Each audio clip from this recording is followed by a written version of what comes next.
తెలంగాణకి తల్లిని నేను, కాబోయే సీఎంని నేను. కానీ 2.5 సంవత్సరాల్లో ప్రతిపక్ష హోదా పొందే పార్టీ నాది, ప్రతిపక్ష నేతగా నేనే ఉంటాను. ఎడిటర్ వేయండి ఇక్కడ ఒక్కసారి. ఇప్పుడు మనమే ప్రధాన ప్రతిపక్షమైతాం, 2 ఏళ్ల తర్వాత మనమే అధికార పక్షమైతాం, ఖచ్చితంగా అధికారంలోకి వస్తాం. ఇది కల్వకుంట్ల కవిత గారు మొన్న ఆవిర్భావ దినోత్సవం రోజు చేసిన మాటలు. నేను చాలా ఆలోచిస్తా ఉన్నా కవిత గారి గురించి. ఏంటబ్బా ఇవిడ అన్ని ఫ్రీ బీస్ మాట్లాడేస్తున్నారు. ఇప్పటికీ మనకి తెలంగాణలో చూస్తే రైతు బంధులు అవనిండి చాలా ఫ్రీ బీస్ ఉంటాయి, ఫ్రీ బస్ సర్వీసులు ఉన్నాయి, మహిళలకి ఫ్రీ బస్సు, దాని తర్వాత పురుషుల్లో కూడా డిజేబుల్డ్ వాళ్ళకి ఫ్రీ బస్సు, ట్రాన్స్జెండర్స్కి ఫ్రీ బస్సు, దాని తర్వాత చాలా సంక్షేమ పథకాలు అమలు అవుతున్నాయి. ఈ సంక్షేమ పథకాలను అమలు అవుతుంటే తెలంగాణ రాష్ట్ర ఆర్థిక పరిస్థితి కల్వకుంట్ల కవిత గారికి తెలుసా? ఎంపీగా చేశారు, తర్వాత ఎమ్మెల్సీ, ఆ పదవికి కూడా రాజీనామా చేశారు. ఐ థింక్ ఒకసారి ఓడిపోయారు కూడా హిస్టరీలోకి వెళ్తే. 2026లో నేను క్లియర్గా అంటున్నాను, 2026లో మీ దగ్గర ఒక స్లైడ్ వస్తుంది చూడండి, తెలంగాణ గవర్నమెంట్కి ఎంత అప్పు ఉంది. ఇది ఫస్ట్ మనం అనలైజ్ చేయాలి. ఎందుకంటే మెయిన్ టాపిక్లోకి వెళ్తాను, మీకు ఈ అప్పుల చిట్టా ఎందుకు చెప్పాల్సి వస్తుందో చెప్తాను. ఈవిడ చెప్పిన ఫ్రీ బీ స్పీచ్ తర్వాత రీసెర్చ్ చేయాల్సి వచ్చింది. అఫీషియల్ స్టేట్ గవర్నమెంట్ డెప్ట్ ఆన్ బడ్జెట్లో చూసుకుంటే 5,60,000 కోట్లు తెలంగాణకి అప్పు ఉంది ఈరోజు దాకా. Total liabilities including guarantees state ఎంటిటీస్లో చూసుకుంటే 8 లక్షల కోట్లు 2025 డిసెంబర్ దాకా. దాని తర్వాత ఇది మన తెలంగాణ గవర్నమెంట్కి మనకున్న అప్పు 5,60,000 కోట్లు, అఫీషియల్ డెప్ట్, full burden real exposure 8 lakh crores. ఇది మనకు అర్థమైంది కదా. ఇక్కడ స్టేట్ చూసుకుంటే బోరోయింగ్ లిమిట్లోనే ఉంది, కానీ అప్పులు చాలా ఫాస్ట్గా పెరుగుతున్నాయి. ఈ అప్పు చూసుకుంటే 29% ఆఫ్ ఇట్స్ జిఎస్డిపి అవుతుంది. ఇది ఇప్పుడున్న సంఖ్యలు నేను చెప్తుంది. ఓకే, పోనీ కవిత గారికి ఇప్పుడున్న సంఖ్యలు తెలియవు. 2014 నుంచి 2024 స్లైడ్ వస్తుంది చూడండి. ముందు ఫార్మేషన్ అయిన వెంటనే 75,000 నుంచి 90,000 కోట్లు అప్పు ఉంది తెలంగాణకి.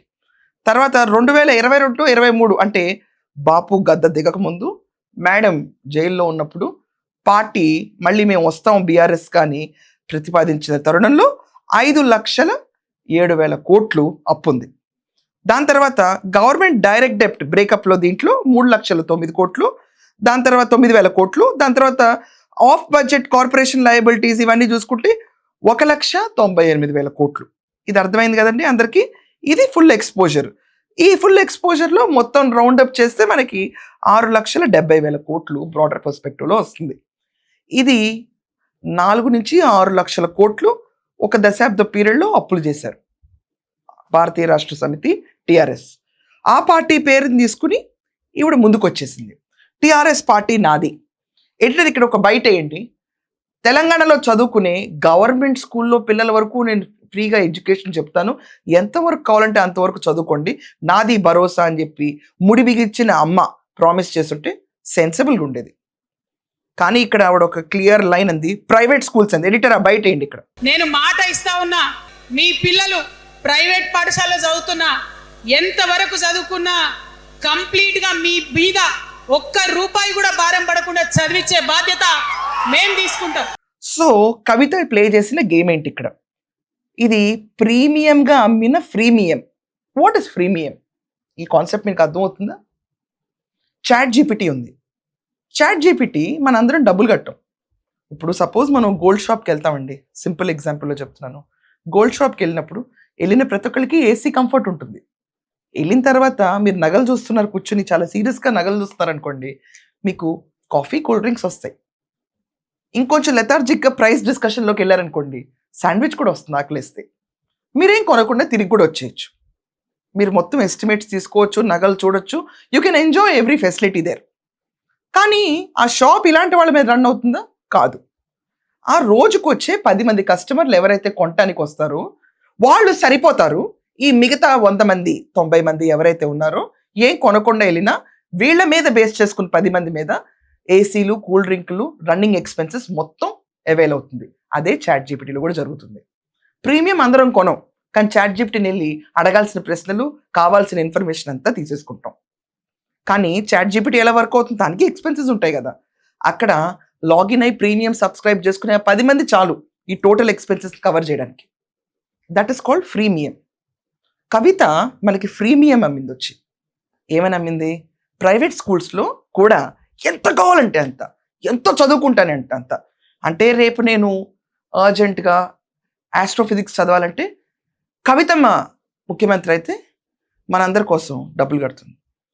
లేదు నేను ఇక్కడి నుంచి విదేశాలకు వెళ్ళి చదవాలనుకుంటున్నాను, ప్రైవేట్ కాలేజ్లో నాకు అడ్మిషన్ వచ్చింది, యూఎస్లో నాకు సీట్ వచ్చింది, 1,20,00,000.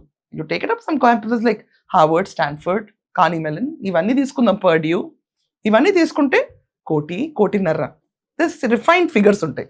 కవితమ్మ ఇంజనీరింగ్ కాలేజ్లో చదువుకోవాలి. గవర్నమెంట్ కాలేజెస్ చూసుకుంటే ఈ రోజుకి ఫ్రీ సీట్ వచ్చిన వాళ్ళకి కూడా సంవత్సరానికి 10,000 నుంచి 15,000 కట్టాలి. డొనేషన్ ఫీజు అయితే వేరండి. మళ్ళీ కవితమ్మ ప్రైవేట్ కాలేజెస్లో అందరికీ చదివిస్తానంటుంది. సో డొనేషన్ కట్టే వాళ్ళకి 75,000 కోటా ఉంటుంది వాళ్ళకి సంవత్సరానికి. అలా ఎంతమంది విద్యార్థులను చదివిస్తుంది?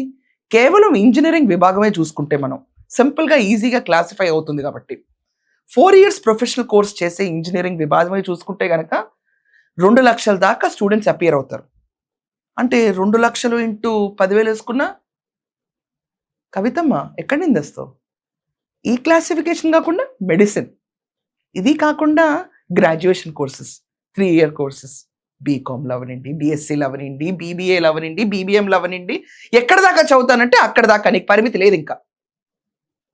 మొత్తం కవితమ్మ కడుతుంది. ఈ ఫ్రీమియం అన్న కాన్సెప్ట్ జనాల్లో కుదిలి మీ ఇంట్లో మీ పిల్లల బాధ్యత నాది, అదే నువ్వు పొరపాటున రైతు అయితే నీకు రైతు బంధు కూడా నేనే వేస్తాను, అదే నీకు పెన్షన్ తీసుకునే వాళ్ళు ఉంటే పెన్షన్లు కూడా నేనే వేస్తాను, అదే మీ కుటుంబంలో ఎవరైనా డిజేబుల్డ్ పర్సన్ ఉంటే డిజేబుల్డ్ పెన్షన్ కూడా నేను వేస్తాను, ఇదంతా కాకుండా ఎలక్ట్రిసిటీలో మీకు వేవ్ ఆఫ్ ఇస్తాము, మీరు తీసుకున్న లోన్స్లో వేవ్ ఆఫ్ ఇస్తాము. ఇంత కేటగరైజ్డ్గా స్టేట్ మొత్తం ప్రైవేట్ కాలేజెస్ కూడా ఇవిడ వాగ్దానం ఇచ్చిందంటే ఇది ఫుల్ఫిల్లింగ్ గ్యారంటీనా? ఇక్కడ ఫ్రీమియంలో మీకు ఒక స్లైడ్ వస్తుంది. What is freemium? అందరికి అర్థం కావాలి. Freemium is a pricing strategy blending అండి. Okay, free basic access with paid premium upgrades for advanced features, limit or support. బేసిక్గా మీకు ఇస్తాం మేము, చెప్పేసింది. తర్వాత మీరేం చేయాలి? వచ్చి ఓటేయాలి కవితకి, కవితమ్మ. మళ్ళీ ఒకసారి ఏంటి కవితమ్మ స్లోగన్ బాగుంటుంది ఇక్కడ. కవితమ్మ గారి నాయకత్వం, కవితమ్మ గారి నాయకత్వం, కవితమ్మ గారి నాయకత్వం, కవితమ్మ గారి నాయకత్వం, కవితమ్మ గారి నాయకత్వం. కవితమ్మకు ఓటేయాలి. ఓటేస్తే ఏం చేస్తున్నప్పుడు అప్పుడు ప్యాకేజెస్ ఓపెన్ అవుతాయి. ఆ ప్యాకేజెస్ ఏముంటాయి? Upgrade your self, you have to pay. అంటే ఒకవేళ కవితమ్మ రాష్ట్రంలో ప్రైవేట్ కాలేజీలు, గవర్నమెంట్ కాలేజీలు ప్రతి ఒక్క విద్యార్థి బాధ్యత అమ్మ జేబు చూడకుండా కడిపే చూసి గనక పిల్లల్ని చదివిస్తే, రాష్ట్రంలో తెలంగాణ రాష్ట్రంలో చదివిస్తే ఆర్థికంగా ఎంత నష్టపోతాం అన్న ఒక మ్యాథ్ వేయలేదు ఆవిడ. She is very poor in math I guess. లేకపోతే ఆవిడ స్పీచ్లో ప్రణాళిక చెప్పాలి. ఇక్కడి నుంచి ఇంత డబ్బు తీసుకొచ్చి ఇంత పెట్టి ఇంత తీసుకొస్తానని చెప్పి ఒక సింక్రనాలజికల్ ఆర్డర్లో చూపించాలి జనాలకి. ఏం లేకుండా నేను చదివిస్తాను అంటే వేళ్ళు వచ్చి ఓట్లు నొక్కడానిక? లేకపోతే బయట ఉన్న ఊహాగానాల ప్రకారం అందరూ అనుకునే రకంగా ఆలోచించాలి అని ఆలోచిస్తే కనుక బీఆర్ఎస్కి బీ టీమ్గా ఉన్న టీఆర్ఎస్ని మళ్ళీ నమ్మి ఓటేయాలి. వేసిన తర్వాత ప్రీమియం ప్యాకేజెస్ ఓపెన్ అయిపోతాయి. అప్పుడు బలయ్యేదెవరు? జనాలే. ఇప్పుడు చెప్పిన పథకాలు అమలు చేయడానికి ప్రతి ప్రభుత్వానికి బ్రీతింగ్ పీరియడ్ కావాల్సి వస్తుంది. అంటే పాత ప్రభుత్వం కంటిన్యూ చేయడానికి బ్రీదర్ పీరియడ్ కావాల్సి వస్తుంది. ఎందుకంటే వీళ్ళు కొత్త డెవలప్మెంట్ ప్లాన్స్తో వస్తారు, రాష్ట్రం అప్పుల పాలు ఉంటుంది, అప్పులు తీసుకొచ్చి సంక్షేమాలు పెడతారు, అభివృద్ధి గ్రోత్ ఏంటి, ఇన్వెస్ట్మెంట్స్ ఏంటి, అసలు ట్రిలియన్ ఎకానమీ అనేది వస్తుందా, వాట్ ఈస్ ఫ్యూచర్, ఇవన్నీ చాలా రచించాలి. ఇవన్నీ రచించకుండా ఇట్స్ లైక్ ఫ్రీమియం క్లియర్గా అనౌన్స్ చేసేసింది కవిత. Simple finance. ఈ ఫ్రీమియం వేటకి పడేవాళ్ళు ఎవరు? చాలామంది. 15,000 ఉద్యోగం నుంచి ₹1,00,000 ఉద్యోగం దాకా, లేకపోతే ₹1,00,00,000 ఉద్యోగం చేసే వాళ్ళ దాకా ప్రతి ఒక్క ఇళ్లలో వాళ్ళ పిల్లలకి నేనే చదువు చెప్పిస్తానంటే ఎవరికి నామోషి? ఇంకా పచ్చిగా చెప్పమంటారా కొన్ని విషయాలు? చదువుకున్న వాళ్ళే ఓటుకు డబ్బులు తీసుకుంటారు. బాగా చదువుకుని విజయవాడే నేను తీసుకుంటున్నాను ఎగ్జాంపుల్గా, తెలంగాణను వదిలేసే వెళ్తున్నాను, అక్కడ ఓటుకి సరిపోదు పక్క వీధిలో ఎంత ఇచ్చారంట కదా అని బేరాలు ఆడిన బ్యాచ్ కూడా ఉన్నాయి. డాక్టర్లు, అడ్వకేట్స్, మంచి పొజిషన్లో ఉన్నాళ్ళు, వీళ్ళకే ఓటు అమ్ముకుంటున్నారు. అలాంటి వాళ్ళు సరే ట్రై చేద్దాం, ఒక 5 ఏళ్ళు రాష్ట్ర జీవితమే కదా, ఓటేసేటప్పుడు డబ్బులు తీసుకున్న వాళ్ళకి రాష్ట్ర భవిష్యత్తు అవసరం ఉంటుందా? వాళ్ళకేం పట్టదు. ఈరోజు 5,000 వచ్చినాయా చాలు, అమ్ముడు పోయిన తర్వాత అమ్ముడు పోయిన వాళ్ళనే ఉంటుంది ఆలోచన ఎవరిదైనా. చెయ్యి కింద ఉందంటే ఇచ్చేవాడి చెయ్యి ఎప్పుడు పైనే ఉంటుంది.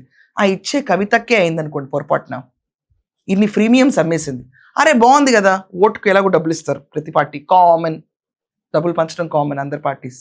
ఇది కాకుండా premium education, what a loop she has encashed.